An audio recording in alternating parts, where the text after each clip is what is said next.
Salut à tous, aujourd'hui nouveau Tron of Movies, ça fait plusieurs mois que le format a pas vu le jour sur la chaîne, tout comme les Tron of Series. Après beaucoup de vidéos qui ne sont pas des Tron of, je compte bien m'y remettre. Je dois avouer aussi que bosser sur des vidéos très longues, qui me prennent beaucoup de temps sur l'écriture et le montage, ça ralentit beaucoup la cadence des vidéos sur la chaîne. Donc voilà, pour les prochaines grosses vidéos critiques, je vais faire en sorte de me brider un peu, aller à l'essentiel plutôt que de vouloir être très précis et du coup écrire des lignes et des lignes supplémentaires, ce qui fait que les vidéos sont trop longues. Voilà pour l'instant derrière le trône de cette vidéo. Comme je disais, aujourd'hui je vous propose un nouveau Tron of Movies sur Chappie, sorti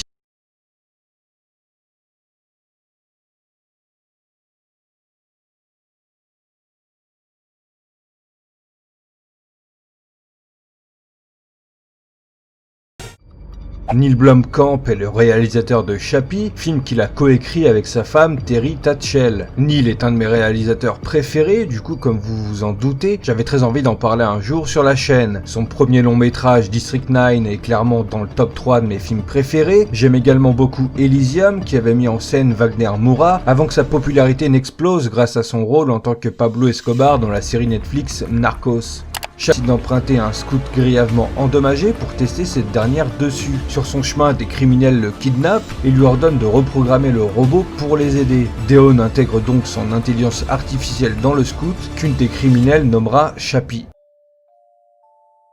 Sharlto Copley joue le robot Scout Chappie par sa voix et les captures de mouvement. Je vous laisse apprécier ces quelques secondes où l'on peut voir Sharlto jouer Chappie sur le tournage du film. L'acting de Sharlto est ouf et le résultat impressionnant. Sharlto est vraiment un acteur que j'affectionne beaucoup. Vous l'avez vu donc dans tous les films de Neil Blomkamp, District 9 sorti en 2009 et Elysium en 2013. C'est un peu le Johnny Depp de Tim Burton version sud-africain. En 2010, il joue Looping dans le film L'Agence Touriste. 2013, Old Boy où il joue le méchant du film, et 2016 vient le film Hardcore Henry où il joue Jimmy. Ce film était un projet indé russe de longue date. Le résultat est à voir au moins une fois dans sa vie. Tout le film est filmé à la première personne comme dans des jeux vidéo FPS, style Call of Duty et CSGO. Sharlto est omniprésent dans ce film, c'est extra, je vous le conseille vraiment. Entre 2015 et 2016, il a tenu le rôle principal d'une série Sony qui s'appelait Powers. Je me souviens encore de cette série, l'idée de base était sympa mais le manque de moyens aussi bien scénaristique que technique a tué la série en 2 saisons. Je vous laisse vous renseigner par vous-même si ça vous intéresse, sinon je me connais. Je pourrais parler de Sharlto pendant au moins 15 minutes de plus. Donc pour finir, cette année Sharlto Copley est à l'affiche de Gringo. Comme je l'ai montré plus tôt, Sharlto est exceptionnel dans ce rôle de Chappie. Pour un premier film où il joue en capture de mouvement, le résultat est plus que correct. Dev Patel joue Deon Wilson, vous l'avez tous connu grâce à son rôle dans Slumdog Millionnaire, de Danny Boyle, et plus récemment en 2016 dans Lion. En 2010, il a joué Zuko dans Le Dernier Maître de l'Air de M. Night Shyamalan. Perso, je connais Dev depuis 2007 via la série TV anglaise Skins. Encore une fois, Dev nous délivre une belle performance dans Chappie. C'est pas son plus grand rôle, c'est sûr, mais je pense que c'est celui qui s'éloigne le plus de sa zone de confort, et je trouve le résultat convaincant. Là où d'autres pourraient dire qu'il ne sait jouer que des orphelins hindous, ce qui est absolument faux, et Chappie le prouve bien. Watkin Tudor Jones et Henry Dutoit jouent les criminels Ninja et Yolandi. Ils sont connus mondialement via leur groupe d'hip-hop Zef sud-africain, Giant World. Leurs pseudos d'artistes sont Ninja et Yolandi, comme dans le film. C'est leur premier film et le moins qu'on puisse dire c'est qu'ils jouent hyper bien leurs rôles respectifs. On va pas se le cacher, ce résultat est pas mal lié au fait qu'ils interprètent un peu leur propre rôle, à la différence près qu'ils ne sont pas des criminels dans la vraie vie. Là où Ninja et Yolandi apportent beaucoup au film selon moi, c'est à travers leurs chansons utilisées en BO à la perfection durant tout le film. Hugh Jackman joue Vincent Moore, le collègue plus que rival de Deon. Je vais pas vous faire un dessin, Hugh a une immense carrière au cinéma. En plus d'être à tout jamais Logan aka Wolverine, il a joué dans pas mal de films sympas, Real Steel en 2011, Prisoner en 2013, hormis le magnifique, l'excellent Logan sorti en début 2017, mon film préféré avec Hugh Jackman, c'est Le Prestige, film de Christopher Nolan sorti en 2006. Pas besoin de vous dire à quel point il est bon dans le rôle de Vincent, c'est rare de voir Hugh Jackman jouer des antagonistes, rien que pour ça, Chappie vaut qu'on s'y intéresse. Et enfin Sigourney Weaver qui joue Michelle Bradley, patronne de l'entreprise Tetra Ravel. Pour les 2000 qui ne savent pas qui est Sigourney, elle joue la célèbre Ellen Ripley de la saga Alien. C'est également Dana Barrett dans SOS Fantôme sorti en 1984, pas le pseudo-film de 2016, où elle a malheureusement joué un petit rôle. En 2009, elle joue le Dr Grace Augustine dans le grand film Avatar, qui verra sa suite débarquer certainement en 2020, soit 11 ans après le premier. Et en 2017, elle joue la méchante de la série Marvel Netflix The Defenders. Petite info sympa, en 2014, elle reprend son rôle d'Ellen Ripley en doublage vocal pour le jeu vidéo Alien Isolation. J'ai pas grand chose à dire sur son rôle dans Chappie, c'est un personnage assez secondaire. Ça fait quand même plaisir de la voir dans un film de Neil Blomkamp, RIP Alien 5 qui ne verra jamais le jour.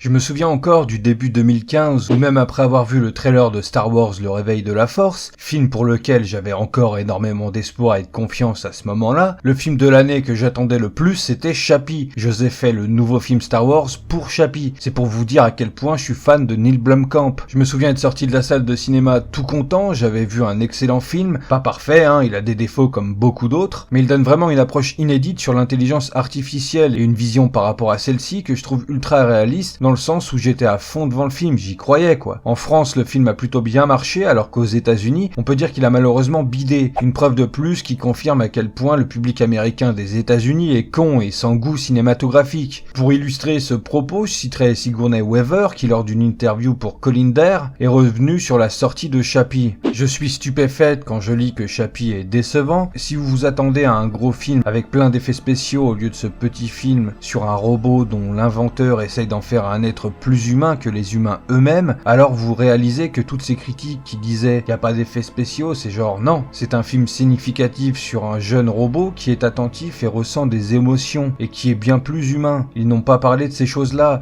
ils ont juste parlé de ce que le film n'était pas. C'est genre les mecs, pensez à ce qu'il est, voyez-le sans attente. Malheureusement pour Neil Blomkamp, depuis son explosion avec District 9 et son blockbuster Elysium, de l'attente autour de son nouveau film Chappie, il y en avait forcément. C'est drôle à quel point le fait d'être populaire sur un genre de film et d'être attendu au tournant peut influencer autant sur la critique faite sur notre nouvelle œuvre. Ça se demandait que si Chappie avait été réalisé par quelqu'un de moins populaire, il aurait peut-être mieux marché. Enfin bref, Chappie est un film extraordinaire qui nous livre une belle vision de ce que pourrait être l'intelligence artificielle et dont les 30 dernières minutes du film nous amènent à une conclusion absolument inattendue et transcendante. L'ambiance du film est très marquée par le style graphique et sonore de Neil, renforcé par une musique signée Hans Zimmer. La première partie du film peut paraître plutôt longue, mais elle est hyper intéressante. Elle met en place la situation de l'intrigue et introduit ses personnages. La deuxième partie est beaucoup plus dans l'action, on nous amène vers une course contre la montre, mais le film arrive malgré tout à garder en tête son sujet premier, qui est l'intelligence artificielle et ce qu'elle peut apporter à l'homme. La sécurité et l'ordre face à une criminalité qui ne fait que grimper et bien plus encore. Le lien entre les personnages du film est fort, se construit le long de ce dernier et rend totalement crédible la situation. Je pense en particulier à la relation entre Chappie et Yolandi. Un des gros points forts du film est clairement le groupe Diane Tourde, qui installe un peu son univers, soutenu par leurs chansons qui se mélangent à merveille avec l'univers de Chappie. Neil Blomkamp a eu vraiment une excellente idée en prenant Diane Tourde pour Chappie. Comme je le disais plus tôt, oui, Chappie n'est pas parfait, oui, le film contient certains détails qu'on peut qualifier d'incohérents, mais ce ne sont que des détails mineurs. La vraie force de ce film, c'est son message à travers l'histoire d'un jeune robot en quête d'identité dans un monde ultra agressif, où la mort n'échappe à personne. J'espère que la vidéo vous aura donné envie de voir ce film si ce n'est pas déjà fait. Pour celles et ceux qui possèdent Netflix, le film y est disponible. Bien sûr, je vous conseille de le regarder en VOSTFR. Comme d'habitude, participez dans les commentaires de la vidéo, mettez des pouces histoire d'aider au référencement de la chaîne. Abonnez-vous si ce n'est pas déjà fait, n'oubliez pas la cloche YouTube. Rejoignez-moi sur Twitter et un serveur Discord est à votre disposition. Sur ce, moi je vous dis à bientôt pour une prochaine vidéo.